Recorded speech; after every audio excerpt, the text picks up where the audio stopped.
It's awfully bright.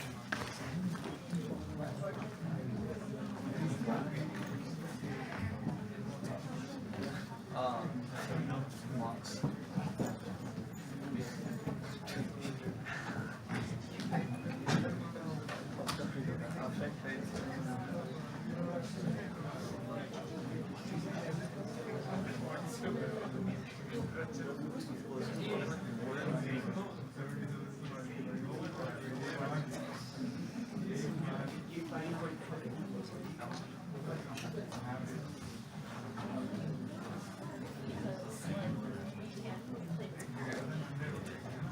If you win money.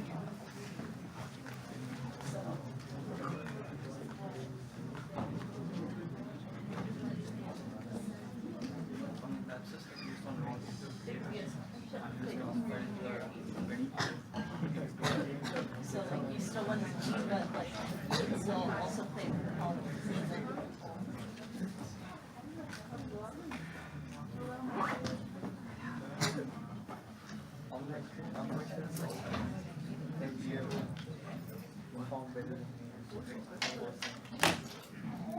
No, it's gonna be fine. Pretty good.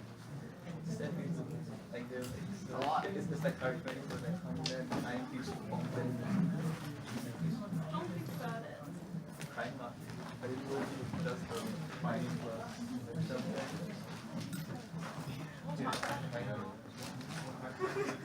Wait, what week are we in? What week?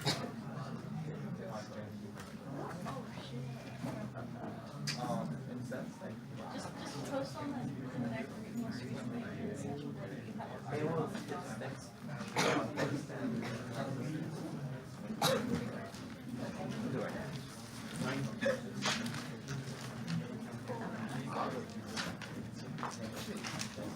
I'm not.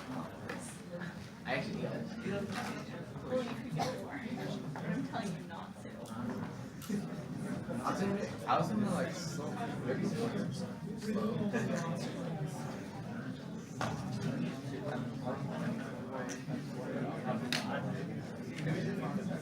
I'm literally carrying it now. I told you.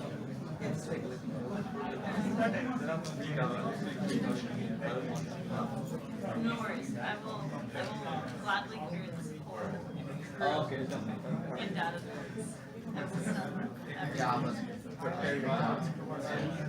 It's all Java.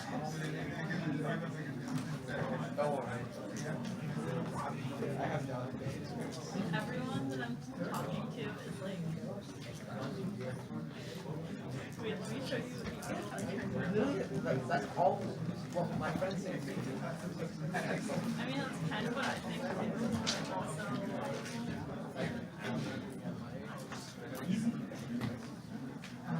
What's up, TJ? wait, okay, here. Holy shit. You can read the whole thing. I think we're kicking around.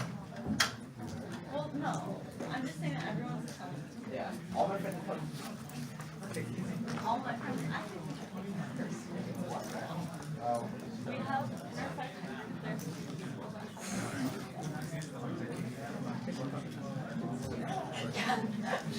there's just said that.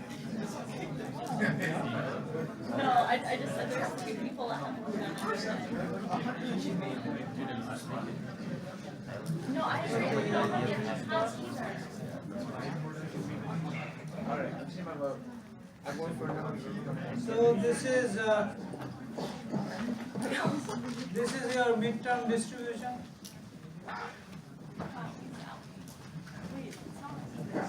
Yeah, so this is your midterm distribution. So so most probably we have to do curving because the average is 31, that is 60%. So 60% cannot be A and not A, and the highest grade will then be C. So that's not possible. So we have to figure that out. So we'll see some curving mechanisms that we can use. But the distribution is this, so mostly the median. Median means the most common value, the most common marks that you have gotten. So a lot of people have gotten 33. That's what is the situation. And then the average score is 31.2. One person did very well, 47. 15 got above 40. 55 got above 35, yeah, and so on. So it's so people, if you have gotten lower marks, let's say above 20, you don't need to worry, because if we curve, then you might end up with A minus or B plus, if it remains the same.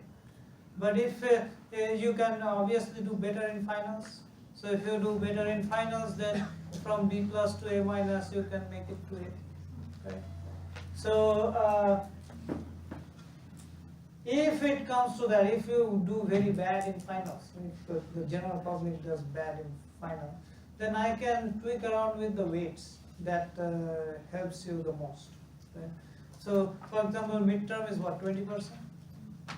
And the final is 20%. So I can maybe tweak around if you have done some, and we will see on an average, if you have done better in final, maybe you will have final weight a bit higher. Or if I saw that the final you did worse, then maybe I will have the midterm weight a bit higher. Something like that. But I will not replace midterm by final or final by midterm. That I won't do. Because last time I did that and almost everybody got A plus.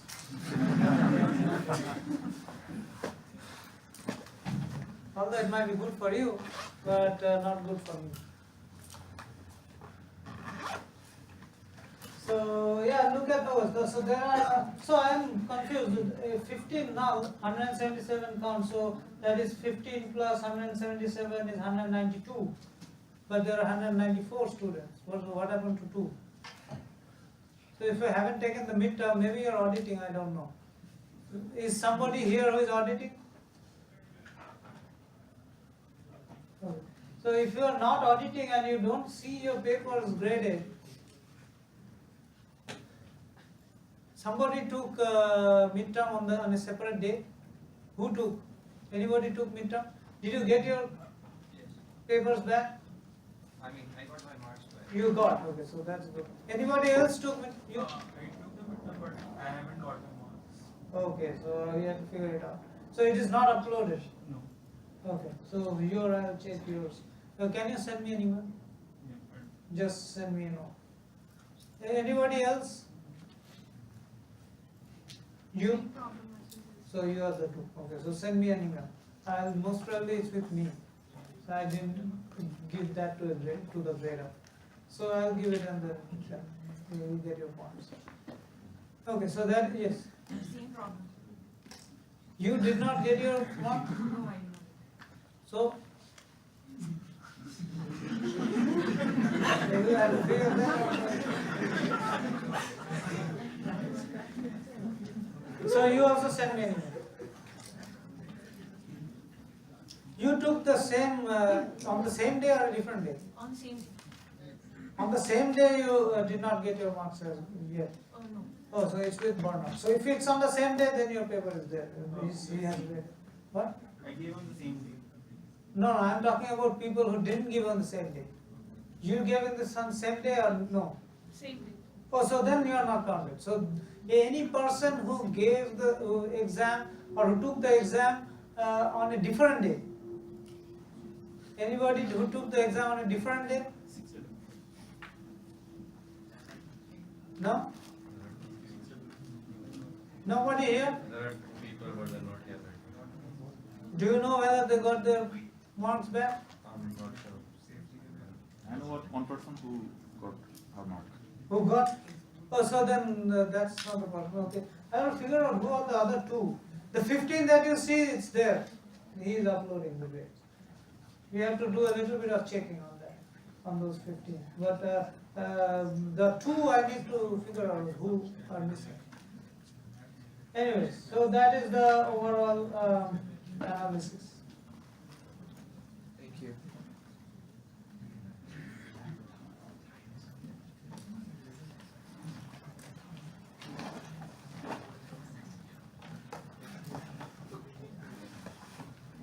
So if you have questions regarding your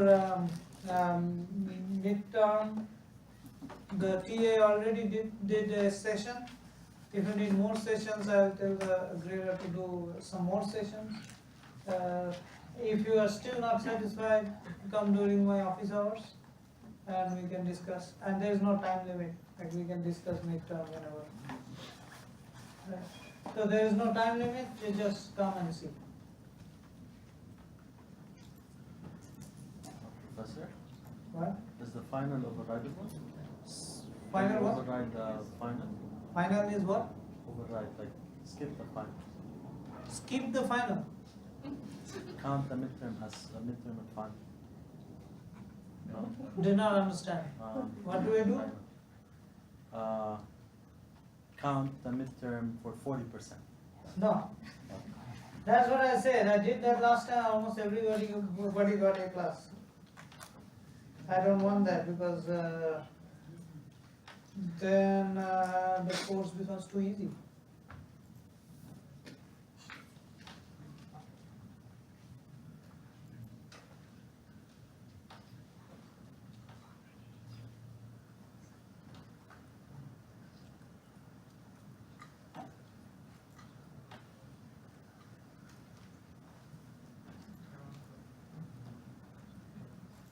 Okay, so today we will finish off with association rule mining, and then after that we will start with Markov chain and then go to Markov decision process, and then we will go to reinforcement learning and all policy learning and all that. And then finally we will talk about Google's DeepMind recommendation system, and we will end with that. Now if we have still time left in the course, we will talk about deep learning. So your TA, Subhashish, he is I consider him expert because I don't know that much, he knows a lot. So he will do a deep learning tutorial.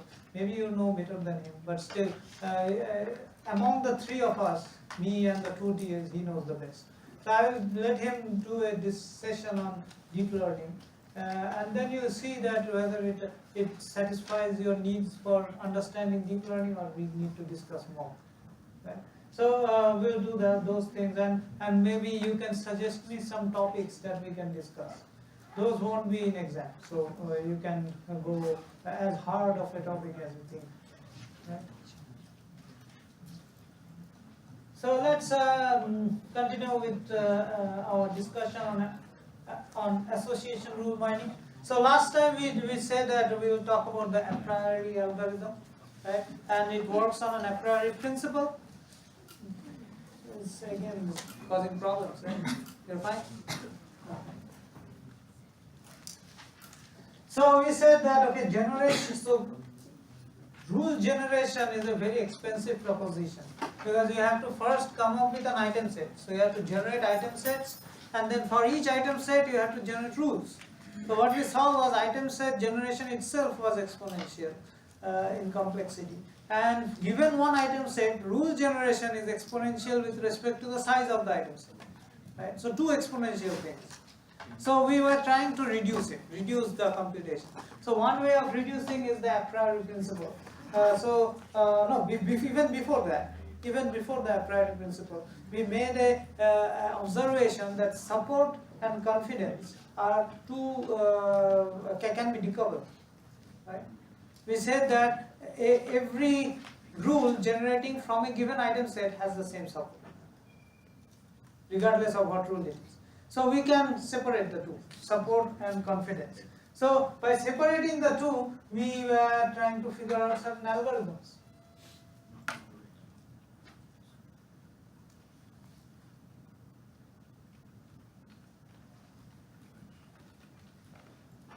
Now again, even if we do that, even if we separate support and confidence, still it does not solve our complexity problem. So we said that okay, we need to reduce, even if we first look at support and then look at confidence. So which means we first try to figure out the frequent item sets. So generation of frequent item set itself was an exponential proposition, because you have to look at all the item sets and just select the frequent ones, right? So brute force won't work. So we use the a priori principle. So what is the a priori principle? We said that okay, if X is a subset of Y, and Y is an item set, X is an item set, and if X is a subset of Y, then we have that support of X will always be greater than equal to support of Y.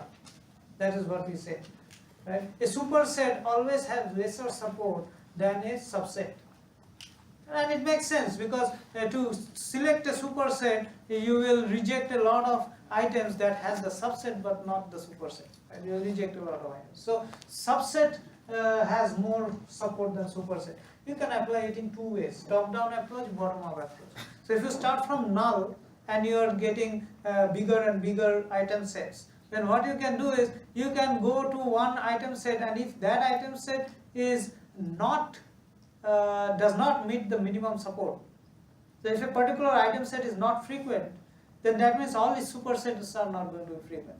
So don't evaluate the supersets. You just reject a part of the lattice. That is one way you can do. The other way you can do is you go from a bottom up. So you go from a big item set and try to reduce it, right? So if you go from a big item set and try to reduce it, you can say that okay, if I have a item set that has a support greater than minimum support, so which means an item set that is frequent, then I don't need to compute the support of any of the subsets. I know they are going to be frequent, because the subset support is always higher. So two ways to apply the a priori principle. So basically what is happening is that with respect to this a priori principle, we can develop an algorithm that just goes layer by layer. That's what it helps. That's how a priori principle helps. So this a priori algorithm goes layer by layer. It says that okay, you can start from now. You can start from now. You first check the first level, check whichever are frequent. If it is not frequent, just delete. Don't have to consider that. Only consider the frequent item set on a particular level. Now the question is, okay, I consider frequent item set on a particular level, but how do I create bigger item sets from the frequent ones? Right? How do I create those?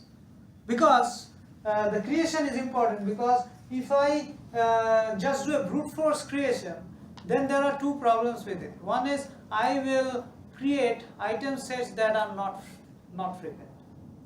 Right? I don't want that. I don't want to create unnecessary item sets that are not frequent. Right? And then the second problem is I might revisit item sets over and over again. I don't want that as well. So these two options I don't want. So then we saw that there are two ways to solve this problem. Instead of brute force, we can apply the fk minus 1 approach or fk minus 1 fk minus 1 approach.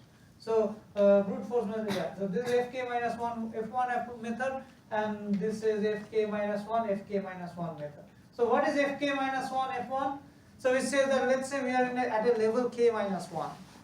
And we want to figure out, and we have already figured out the frequent item sets in the level k minus 1. Now we want to generate newer item sets in the level k, right? So what you can do is you just look back at level 1 and add it to k minus 1 to generate k. Right? That is one way. The other way is instead of looking back, look at the same level. Look at another set that has the same k minus 2. Right? It has the same k minus 2 item set. So if it has the same common k minus 2 item set, just combine the two. Right? So only combine the two item sets that have k minus 2 item sets as common. That is the fk minus 1 k minus 1 algorithm. So it turns out that k minus 1 will give you lesser candidates than k minus 1 1. It gives you lesser candidates.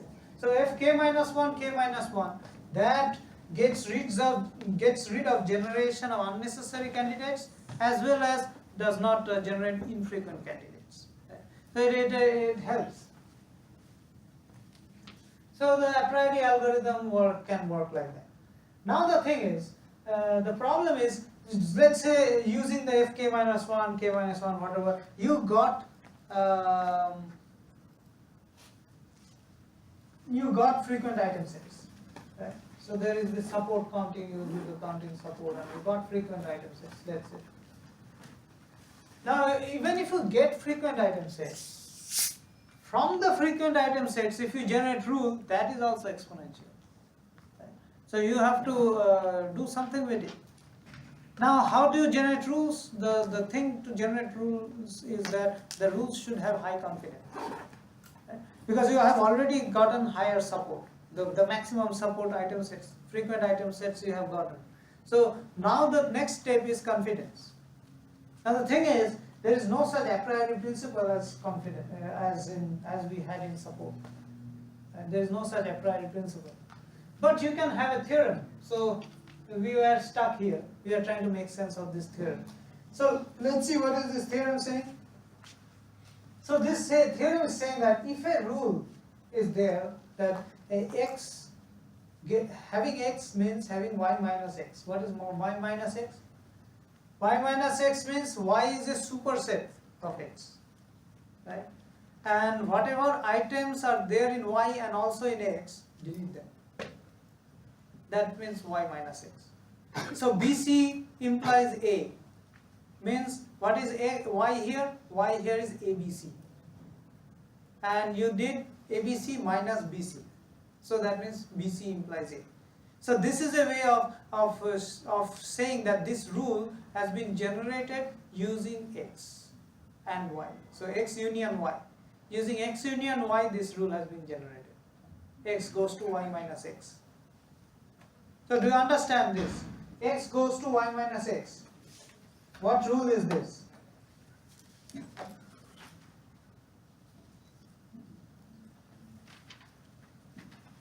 Let's write it down and see some examples. Then it will make it easier to understand this theorem.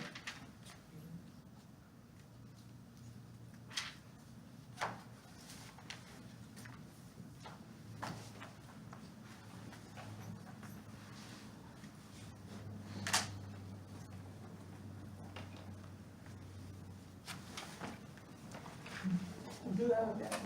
Can I use your pen? You have an extra one?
So they are saying that, okay, this is this rule that x goes to y minus x, or x implies y minus x, right? That is what they are saying. So so my contention is this is a rule from x union y, right? So you can consider, let's say, an example.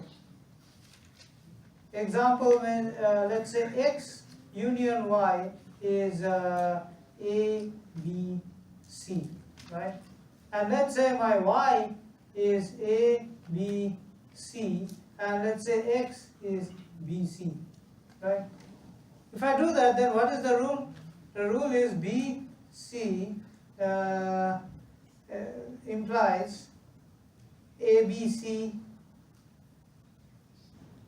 minus B, C. So which means BC implies A. Right? So that is the form of rules we are saying. Now the thing is, if you go back to this, it is saying that, okay, let's consider that type of a rule. X goes to y, x implies y minus x. So if a rule x implies y minus x does not satisfy confidence threshold, then any rule x prime implies y minus x prime, where x prime is a subset of x, may not satisfy the confidence threshold as well. Now what is the reason? So what they are saying, let's first see what they are saying. So they are saying that, okay, say this is a rule that does not satisfy confidence level.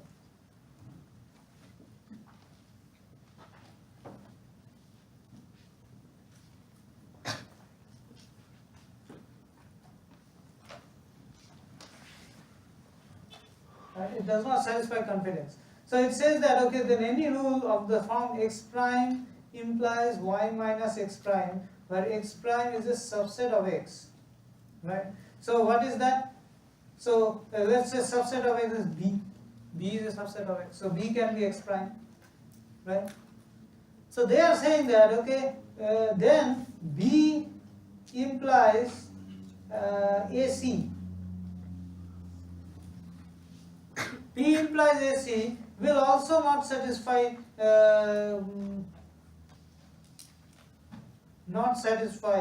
the confidence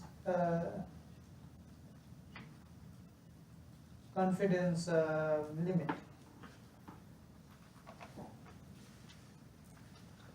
Why is that the case?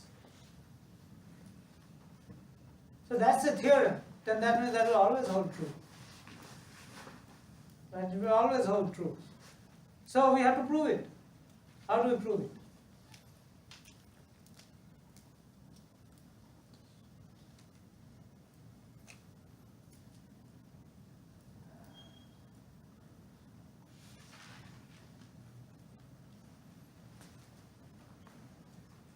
So the proof is on the slide already. So what are they saying? The confidence of the rules are sigma y. What is sigma y? Support of y, right? Divided by sigma x prime or sigma x. So y is the item set from which you are generating the rule, right? So if you see, ABC is the item set that you are generating the rule. So y is ABC. So y is the item set from which you are generating the rule. So what is the confidence? Confidence of the rule x implies y minus x. It means that, okay, what is the support of y occurring? Okay, sigma y. Divided by, out of those occurrences, what is the what is the support that y is occurring divided by the support that x is occurring? Because x is x is on the left hand side, right? So you have to divide the support of the left hand side. So that is the confidence of this rule. And what is the confidence of this rule? X prime y minus x prime. It is same y divided by just x prime, right? That is the confidence. So now you see that x prime is a subset of x. From the a priori principle, what do we have? If this is the case, then support of x prime will always be greater than or equal to support of x, right? This is from a priori principle.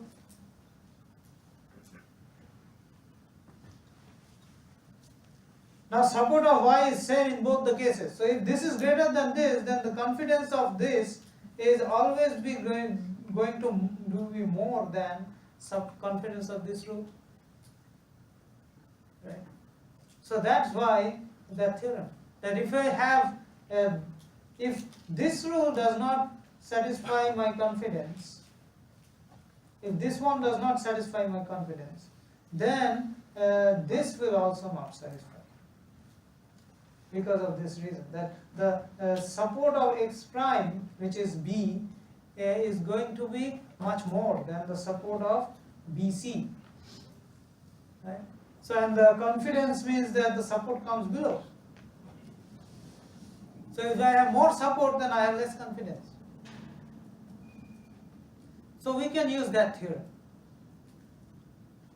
Now how do we use that theorem?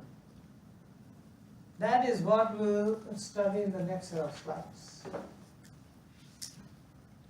So then they go on and try to say what is the use of that theorem that we just studied here. So what they are saying is that, okay, from ABCD I can generate a lot of rules, right? I can generate a lot of rules.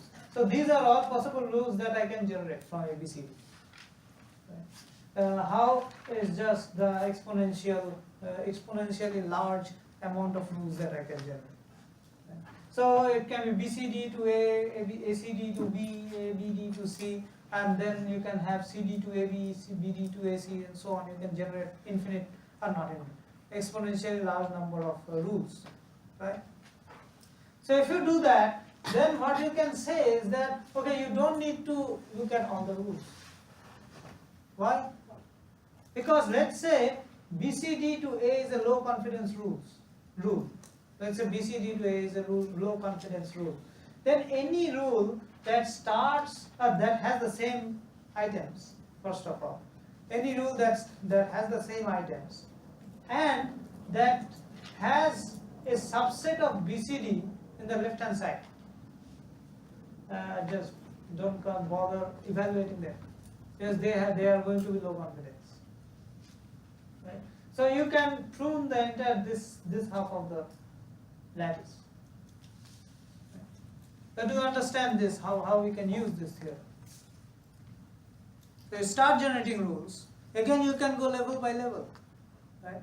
You start generating rules, and you saw that BCD to A is a very low confidence rule. Then don't consider generation of any rule that has the same item set, that is generated from the same item set, BCDA, right, or ABCD, and it has a subset of BCD on the left hand side. You just don't bother. So that reduces a lot. Right? So that is the way. So let's see in the next set of slides. I don't think I have uploaded these. I will upload this to the Blackboard.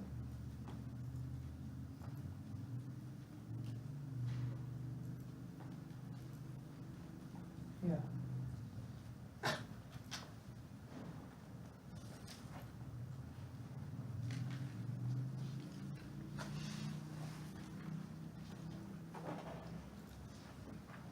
So here, let's start from here. So that is what they are saying, that you find a low confidence rule, then you just prune all the rules that are generated from the subsets.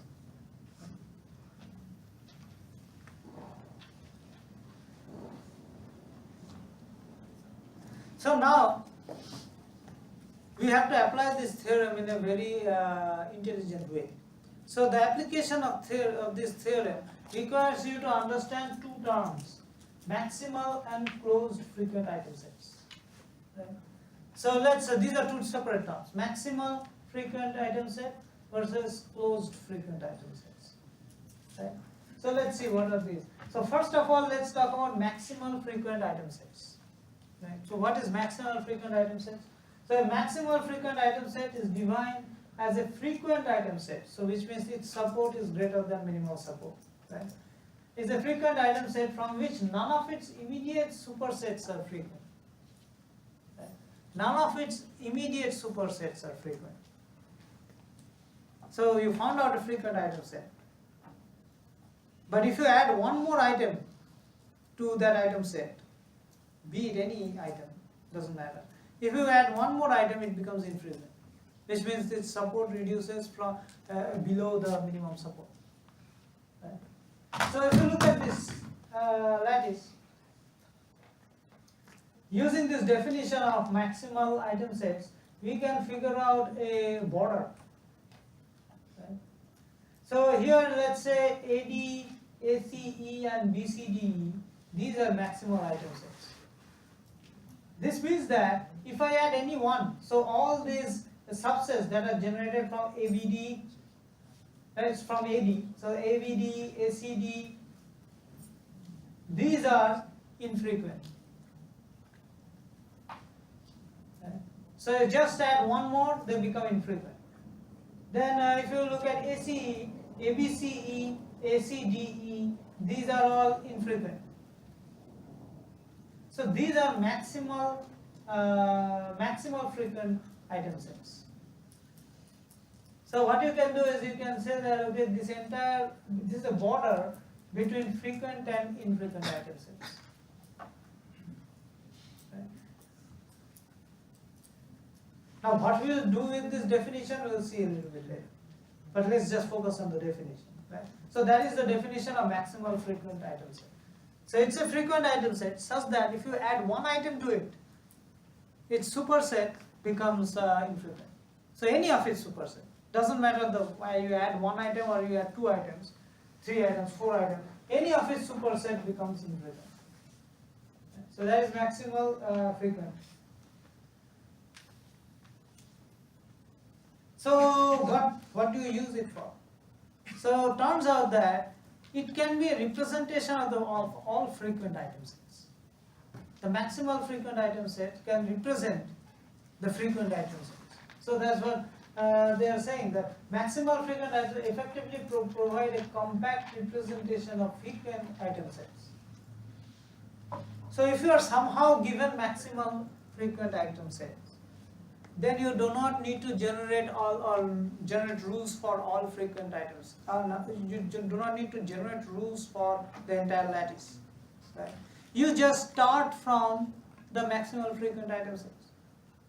You don't need to start from A, B, C, D, E. Right? So that means that you can remove, or you can make the algorithm more efficient by not looking at infrequent item sets better. So just start from maximum frequent item set. That you can do. So maximal frequent item sets provide a valuable representation of data sets that can produce very long frequent item sets. Right? Then now the thing is that this maximal frequent item sets, somebody has to give it to you. If you are trying to generate it, you will end up looking at the entire lattice. So if you are given maximal frequent item sets, then you can start from there and you can reduce your algorithm complexity. So there has to be some other algorithm that gives you maximal frequent item sets. Right? So that is the drawback here.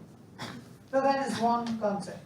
Then there is the concept of closed frequent item sets. Right? Closed frequent item sets. So what are these? So an item set X is closed if none of its immediate supersets has exactly the same support count as X. And let's understand the sentence. So how do we understand? One way is to read it again. Right? But if you read it again, you might not understand.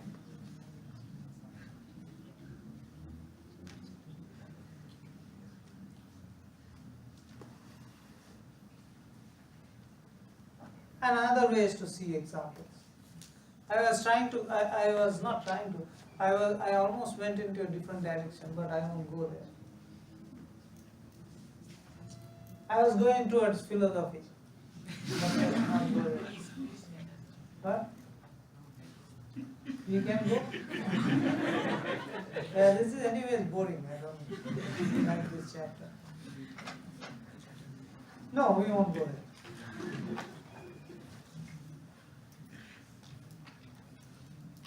So an item set X is closed.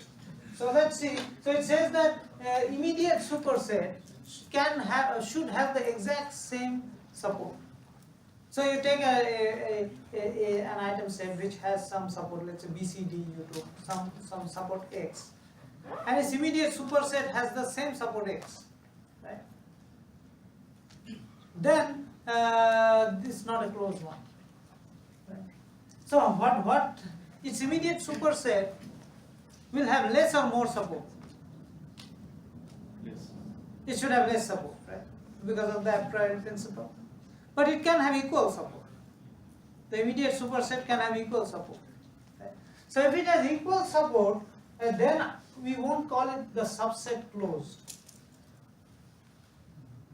But if none of its immediate supersets have exactly same support, then we'll call that item set closed. Right? So what can we use it for? So they are saying that closed item sets provide a minimal representation of item sets without losing their support information. Right? And that actually comes from the a priori principle. This is useful because if this closed item set, if we just evaluate this closed item set and we see that its support is less than the minimum support, then we can just eliminate all the supersets. Right? So that is important. Having closed item sets are important. So closed frequent item sets provide a minimal representation of all the item sets without losing their support information. And or they have another way of looking into it. X is not closed if at least one of its immediate superset has the same support count. That's fine, that we know. So let's look at the example. So here, that is the database, and this is the database, and this is the all the rules that are being generated. All the item sets that are, these are not rules, these are item sets. So if I have generated all the item sets, so this the minimum support is 40%, and these gray ones are called closed frequent item sets. So why? Let's see. So let's consider BC, right? So they are saying that this is closed frequent item set. So first of all, BC has to be frequent in order to be closed frequent, right? So what is the support of BC here? Can you estimate what is the support of BC? So in order to do that, you have to see how many item sets, how many transactions that BC occur. So one, the first one, second one, third one, and nobody else. So 3 out of 5. So the support is 60%. If the support is 60%, it is frequent because minimum support is 40%. So BC is frequent. Now, why is it closed? Because none of its superset, immediate superset, not 2 or 3 level, but immediate superset, which means just add one item and see what are the sets, item sets, right? So what are its immediate supersets? Immediate supersets are ABC, BCD, and BCE, right? ABC, BCD, BCE. So so if they have if they have same support than BC, then it shouldn't be. They are not. Then BC is not closed. So what is the support of ABC? 40. ABC 1, 2, no else. Then 2 by 5, 40. And so ABC does not have the same support as BC. What is the support of BCD? 0. No, 1, 20, right? BCD. So, and what is for BCE? 20%, right? So none of them have the same support as BC. So BC is closed. Right? So now you have closed frequent and you have maximal frequent. So what does closed frequent mean? So closed frequent means that it can be used to represent all item sets without losing their support information. And what does maximum represent? Maximum frequent represents all item sets that are frequent, all frequent item sets.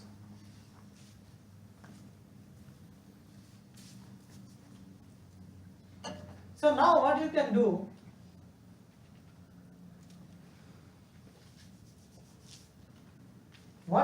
is using these two concepts, maximal, closed, frequent item sets, you can try to estimate. So if you are given the support of maximal and closed frequent item sets, you can determine support of other item sets that are not closed. You can make an algorithm. So let's see. So we can use the closed frequent item sets to determine support counts of non-closed frequent item sets. How can we do that? So they are saying that let's take this example. So for example, consider the frequent item set AD shown in the figure. AD is not closed. So let's see AD. AD, where is AD? AD.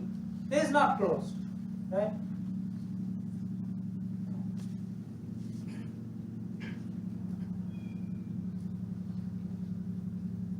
Now the key to determine which superset so if it is not closed, if AD is not closed, then what does it mean? There is a superset which has the same support as AD. Right? It cannot have more support. It can have less support. If it has less support, then AD will be closed. Right? And if there are, if it is not closed, then that means there is a superset that has the same support as AD. So how will you figure out the support of AD? If it's not closed? Yeah. Look at the supersets and see if one of them is closed, and it'll be the same as that one. If it's closed, if it's not, you have to keep going. So what if AD does not have any of the supersets that are closed? Immediate supersets that are closed? Well, it should be in one of the, so I guess a better way to say, look at all of your, look at the set of closed, look at the set of closed ones that you have, and whichever one is a superset of AD. So what if AD does not have any superset that are closed? It has to have a superset somewhere that's closed, even if it's not. No, so for example, here there are all the ones are Well, closed. even if it's not immediate, somewhere No, down no, the line. immediate. We are looking at immediate supersets. Right, but in your set of closed sets, one of them will be a superset of AD, whether it's immediate or not, Yes. and that one will be the same. So then you have to traverse through the lattice a lot. And Well, you might have to traverse different levels. You don't have to if you just say, let's just look at let's just look at our set of closed sets. And then go forward Linear, from there. so that would be linear looking at just our set of closed sets. So the other way which I was trying to get at was you don't need to look at your further. You can get the support of AD by just looking at immediate superset, even if there is no closed superset in its immediate set of item sets. The thing that you do is you take the maximum of all the supersets. So take the supersets of or immediate supersets of AD and just consider the one that has maximum support, and that should be the support of AD. Why? It cannot be bigger. I mean, It cannot be bigger. Yeah, AD's support cannot be bigger. You take the maximum and AD's support cannot be bigger. Right? Now AD is not closed. Then as he is saying, AD is not closed, but there has to be one superset that is closed. Otherwise AD would have been closed. Right? If AD is not closed, there has to be one superset somewhere which is closed. Now that superset cannot have more support than AD. Right? So the best support that AD can have is maximum of all the supersets. It should be equal. What? It should be equal. Otherwise. Yeah, which should be equal. Yeah, otherwise AD would be closed. Right? So that means that so we can develop an algorithm like that. We can figure out. We can start from the closed frequent item sets and figure out support of all item sets without generating that item set.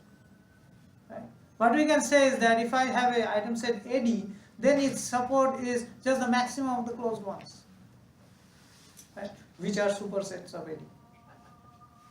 So we don't need to generate all item sets in order to find their support, if we are given the closed item, frequent item sets. So then there has to be an algorithm that finds out the closed ones, right? So there has to be a separate algorithm. So given those things, we can find out the support of for the non-closed frequent item sets. We can do that. So this is this compares the maximal versus closed frequent item sets. You don't have to look at this, but this is just an example. So let's look at this. So A is not closed, right? So closed ones are given as gray. Why? Because these are all random numbers, and these are not mimicked in that database that we saw. These are just numbers they have put, right? So that's the input. So the gray ones are arbitrary, they are selected. Let's say that's gray, right? So AC is closed because none of its supersets have the same support as AC, right? So now they are saying, okay, how can you figure out A's? So what you do is A's support is just you take the immediate supersets AB, AC, AD, AE and take the maximum. So maximum is 124, so A's support is 124. So given this configuration, just by knowing the supports of the closed ones, you can get supports of everything.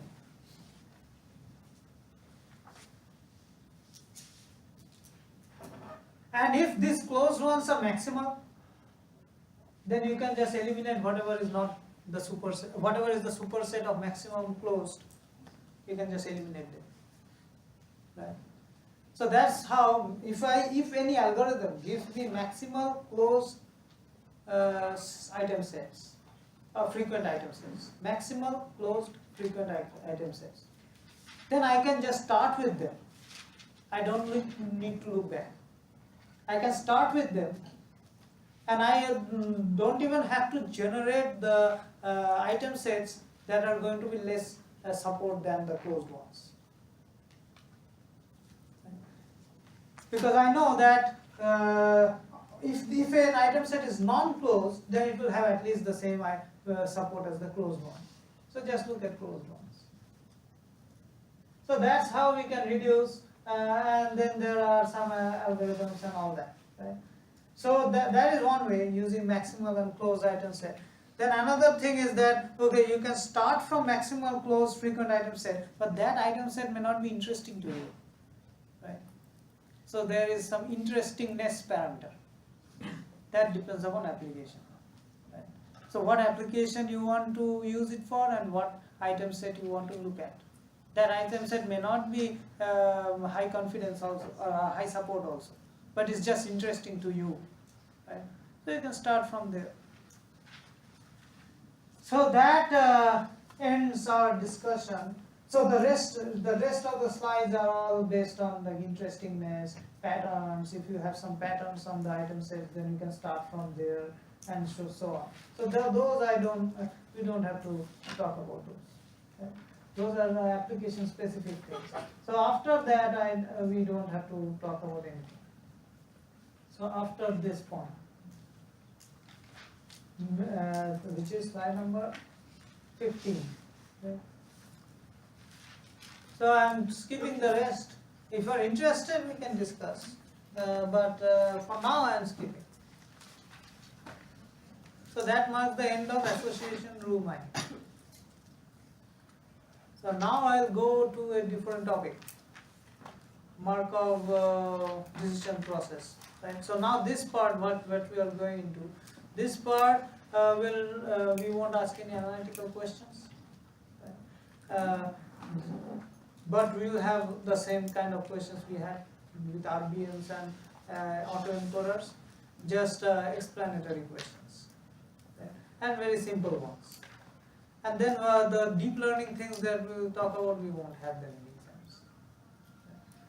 Just this part will be there. So Markov chain, Markov decision process, and Google's DeepMind.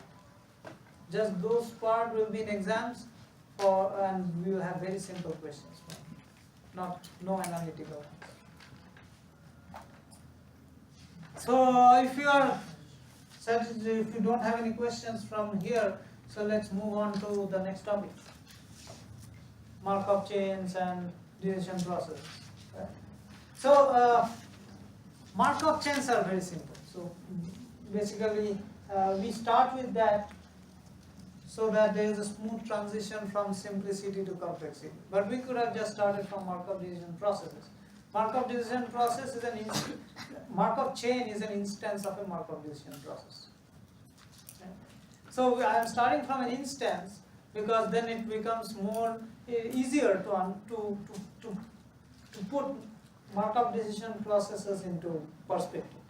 So if you know markup chain, then it becomes easier to understand. So let's discuss markup chain. Now, how many of you know markup chain? No, not the majority. Well, people who are taking mobile computing should know because I have already discussed that there. So let me use a different example to make it more interesting.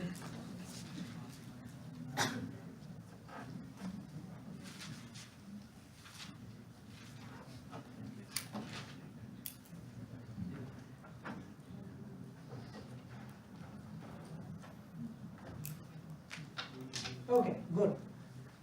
This is a real life dilemma that I face every morning. So what is markup chain? Markup chain is a tool to model random processes.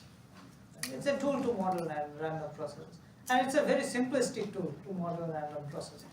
Right? So what is a random process? Let's say, what do I eat for breakfast?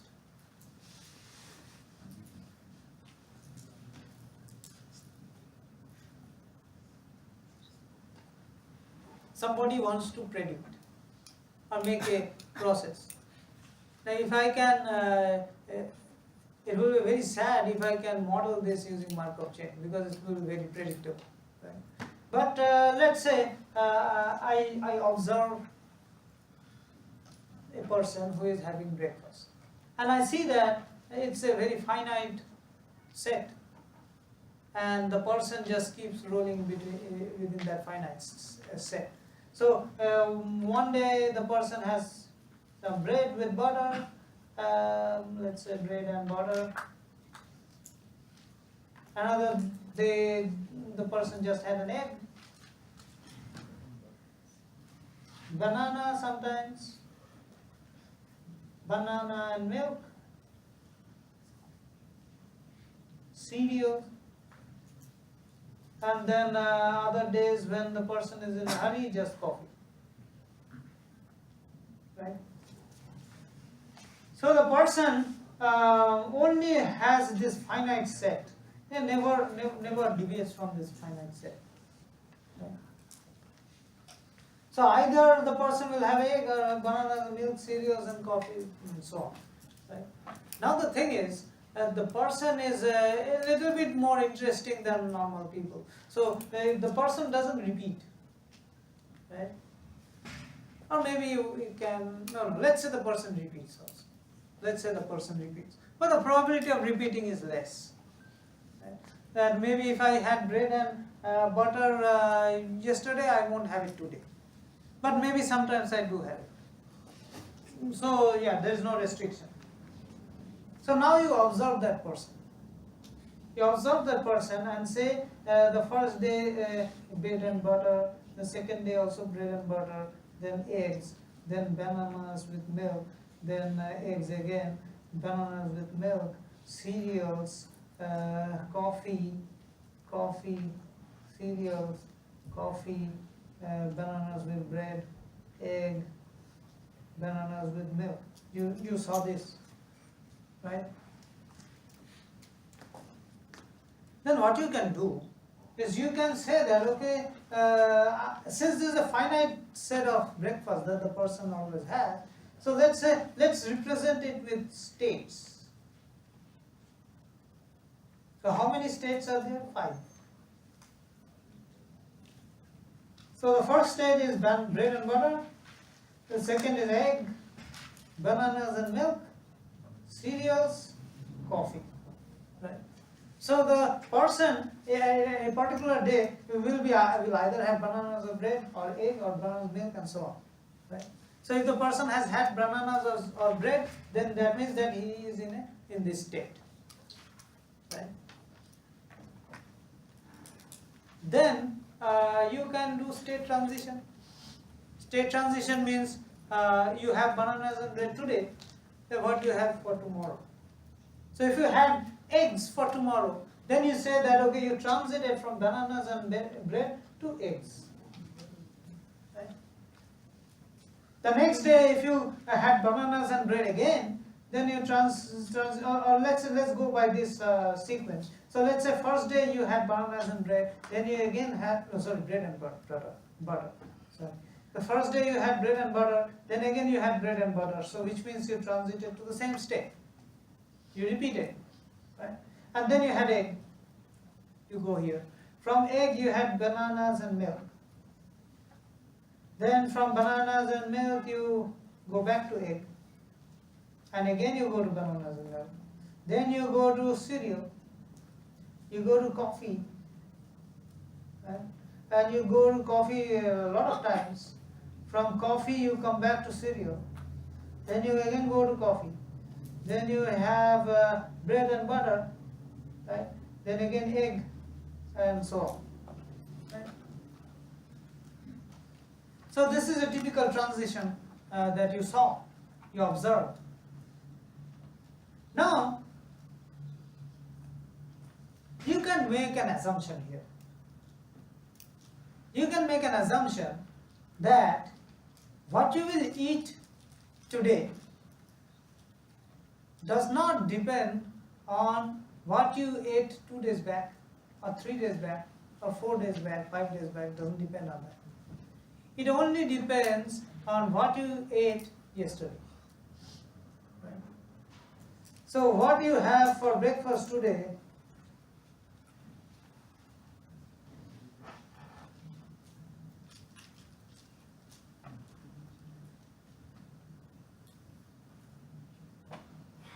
only depends on what you had yesterday.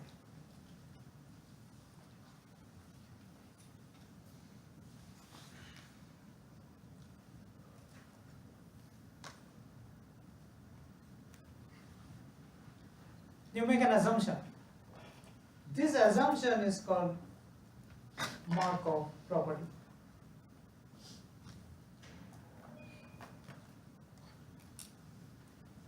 Or memoryless property,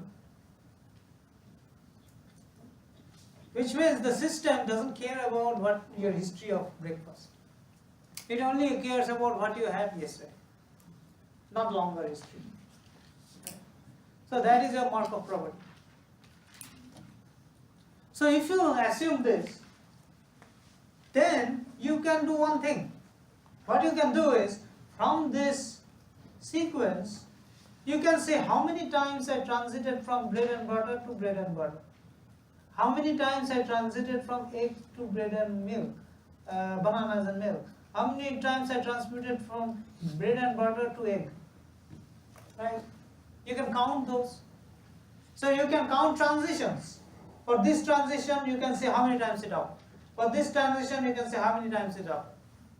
Now what you can do is, you can take those many times and divide by the total number of observations you have, and you figure out the probability of these transitions. Right? You can figure out the probability. So you can say that okay, this is 0.9, this is 0.1, this is 0.6, this is 0.3. No, this cannot be 0.6. This is 1. This is 0.3. This is 0.7. Maybe 0.6, 0.4. No, 0.2, 0.2. Right? Now people are uttering 1, 2. How do they know these numbers? What are they assuming? Yes, so these are probabilities. So which means that these are possible values that can occur in this state. So in this state, what are the possible outcomes? however many arrows are coming out of it. Either you are having egg or you are having bread and butter again. Only two possible. So the summation of the probabilities should be 1. So summation of the probabilities on the outgoing edges should be 1. It cannot be more than that. Or it cannot be less. If it's less, then that means there is some more option. And if it is more, then that means it's all absurd. Right? Now this probability you came to by assuming uniform distribution. Right? Because you just took the number of occurrences and divided by the total number of observations. But you could have assumed Gaussian, you could have assumed any other distribution and come up with those numbers. Right? So this is a representation of your breakfast process. Using this, you can do a lot of things. So the first thing that you can do is you can say, okay, I had bread and butter today. What is the probability that I will have bread and butter again tomorrow? 0.1. Only 10 times out of 100 you are going to do, or once out of 10. Right? That you can tell. Turns out you can also tell that, okay, I had bread and breakfast today. What is the probability that I will have bread and butter the day after tomorrow? Or let's say I had eggs today. What is the probability that I will have coffee the 2 days later? All those you can argue. How can you argue those things? What? Yes, so what will you do? Turns out, I mean, there is some very cool mathematics behind it, but we don't go to the mathematics. So if you represent the Markov chain using an array, right? So you can say, you can represent it as an array or matrix, so not matrix, not array, matrix, right? So you have bread, butter, eggs, bread and milk, coffee, cereal, and same, bread and butter, eggs, bread and milk, coffee, cereal, right? You can put the probabilities here. So this is 0.1, this is 0.9, these are all zeros. Right? So you get a matrix A. This is called the transition matrix.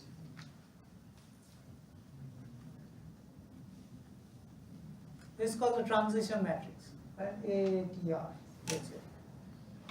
So what is the two? So this is the one step probability.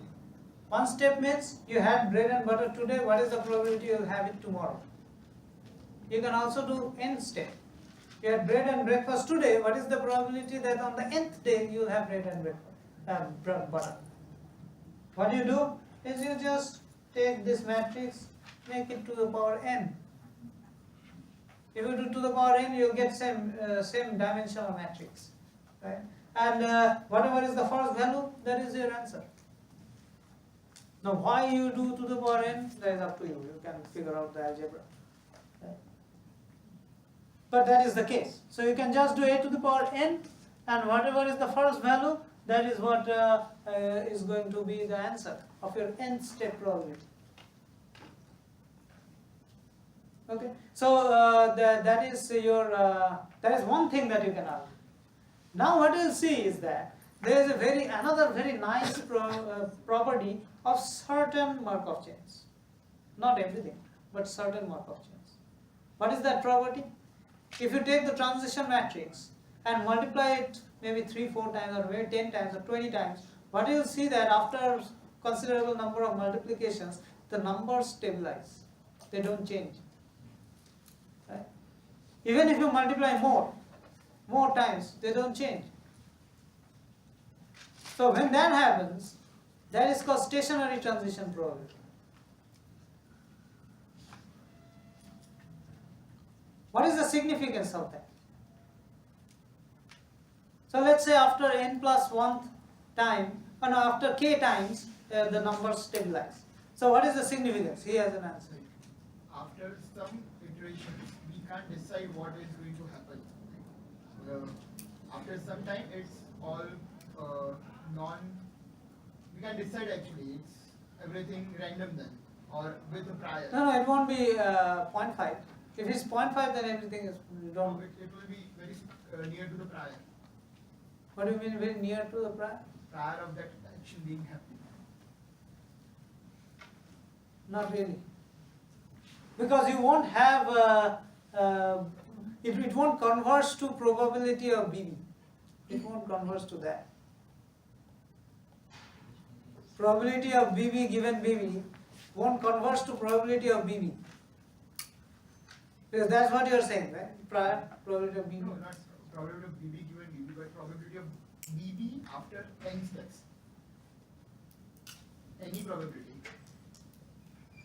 We have this model, and then we figure out what will be the probability of BB after 100 steps.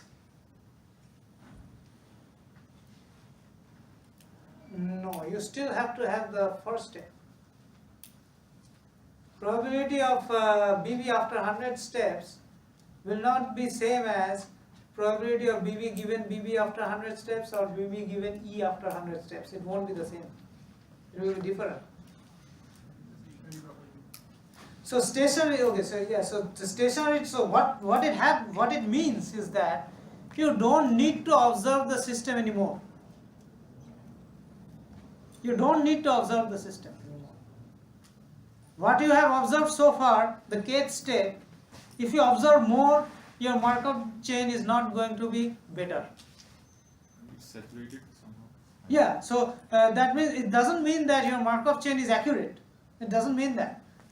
It means that using a Markov chain you cannot do any better. It's just that's how it is. So you don't observe anymore. Right? You don't have to observe anymore. So that is stationary probability matrix. Now another thing you can argue. You can argue, okay, let's say I ate bread and butter today. What is the average time that will elapse after which I will have bread and butter again? You can say that. So you can find out a frequency of bread and butter occurring. So you can say, okay, on an average, how many times or how many times this person has bread and butter over a year? You can say. So which means you can also say that how many or what is the time difference between average time difference between two instances of this person having bread and butter. You can say that. You can figure that out. Now the exact calculations of how it does, let's not discuss that. I can and I discussed that in the other class, but that will pull us beyond the point. Those are mathematical details. Go home, you'll figure it out. So let's not discuss those things.